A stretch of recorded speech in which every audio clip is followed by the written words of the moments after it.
Receipt দেবো কেন? আমি কি আবার কথা বলেন? আমি কে? আমি একজন সাধারণ নাগরিক। আপনি গ্যাস নাই, ভালো কথা বিক্রি করেন। গ্যাস কত দাম নেন? গ্যাস এই 3000 টাকা রাখলো ভাই, অনেক দাম। আচ্ছা, বললেন না কোন দোকান আছেন? এই যে সামনের দোকান থেকে। ও আচ্ছা আচ্ছা আচ্ছা আচ্ছা, চলেন তো, আপনার সাথে কথা আছে, চলেন।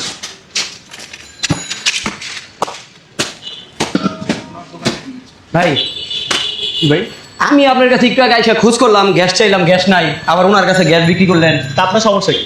আমার সমস্যা কি মানে? আমি কি টাকা দিব না আপনাকে?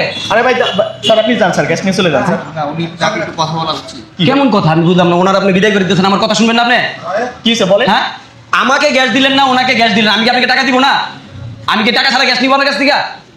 আরে ভাই জান তো ভাই, ঝামেলা করেন না স্যার, আপনি যান গ্যাস। আপনি কত টাকাটা গ্যাস নিছেন? 3000 টাকা নিচ্ছে আমার। রিসিট দেন, রিসিট দেন। রিসিটও দেন। রিসিট হবে না। হ্যাঁ, রিসিট তা আপনি রিসিট ছাড়া গ্যাসটা কিনলেন কেমনে? গ্যাস পাওয়া যাচ্ছে না, উনি আমাকে 3000 টাকা দেন। না, রিসিট দেন। রিসিট নাই। রিসিট ছাড়া গ্যাস আপনি কিনলেন কি কেমনে? রিসিট দেবো কেন? আমি কি আবার কথা বলেন? আমি কে?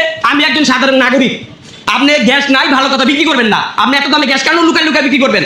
আমি কি টাকা দিতাম না আপনার? আমার বাসায় গ্যাস নাই, আমার দোকানে গ্যাস নাই, আমি কি টাকা দিব না? আপনি কেন গ্যাসটা করলেন? আমার টাকার কি মূল্য নাই?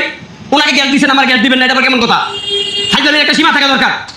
আপনাদের জন্য আজকে দেশের এই পরিস্থিতি হয়ে গেছে। লুকাই লুকাই সব গ্যাস পাইকা দিচ্ছেন, আর মানুষের সাধারণ দোকানপাট কেউ করতে পারে না, বাসায় গ্যাস পায় না, রান্না বাড়ি করে খাইতে পারে না।